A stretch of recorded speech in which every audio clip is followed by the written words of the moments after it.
अरे भाई आज जाकर के गोदी मीडिया को बिल्कुल सही आदमी मिला है जवाब देने वाला। जरा देखो तो सही। पाकिस्तान वालों को जो जवाब दिया जा रहा है भारतीय सेना के द्वारा सही है? पूरी दुनिया और कायनात, ये नदियां, ये समंदर, ये चिड़िया, ये पंछी, ये जानवर, ये इंसान, ये काफिर, ये मुसलमान, इन सबको जन्म देने वाला मेरा अल्लाह है। हम सब बाबा आदम अलैहिस्सलाम माँ हव्वा की औलादे हैं। जो नेकियां करेगा उसे अल्लाह लिख रहा है, जो गुनाह करेगा उसको भी अल्लाह लिख रहा है। जन्नत देने वाला अल्लाह है, जहन्नम देने वाला अल्लाह है। अल्लाह के 1,24,000 नबी बैठे हैं उस जन्नत में, वो सब लिख रहे हैं।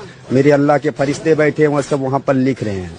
जो जिन्होंने मारा है, जिन्होंने पहलगाम में लोगों को मारा है, उनके लिए क्या लिखा है? उनके लिए अल्लाह, अब अल्लाह की मर्जी है, जन्नत देगा अल्लाह की, अल्लाह उनको जहन्नम देगा, अल्लाह की मर्जी है।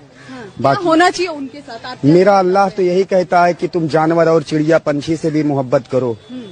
तुम तो बेजुबान, जिसको जुबान भी नहीं दिया उससे भी तुम नफरत मत करो, उससे भी प्यार करो।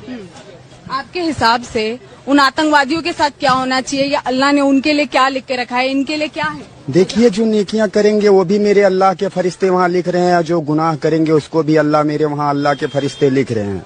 बाकी वहाँ एक दिन जो दुनिया में आया है अल्लाह के पास जाना है, पूरी कायनात के दीनी उम्मत मुस्लिमा की कौम को अल्लाह की तरफ जाना है। अल्लाह जन्नत देने वाला है, अल्लाह जहन्नम देने वाला है। जर्रे जर्रे में महफूज है वो अल्लाह है। अल्लाह के सिवा इस दुनिया में कोई नहीं है। मौत देने वाला अल्लाह है, जन्नत देने वाला अल्लाह है, जहन्नम देने वाला अल्लाह है। अल्लाह के सिवा कोई नहीं महफूज है। अल्लाह ने ये नहीं कहा तुम गुनाह करो, अल्लाह ने ये नहीं कहा तुम मस्जिद तोड़ दो, दरगाह तोड़ दो, मदरसा तोड़ दो, मदरसे तोड़ दो, दरगाह तोड़ दो, या फिर तुम दीन उम्मत मुस्लिमा की कौम पे जुल्म करो, या तुम दुनिया कायनात के मुसलमान के बच्चे को उसके माथे पर तुम आतंकवादी का नाम लिखो। अपनी माँ के पेट से जन्म लिया तो आतंकवादी था नहीं। अब समझ में ही नहीं आ रहा कि पूछा तो पूछा क्या जाए इस भाई से सवाल। कुछ पूछने के काबिल बचेगा वो मौका ही नहीं लेने दे रहा बोलने का।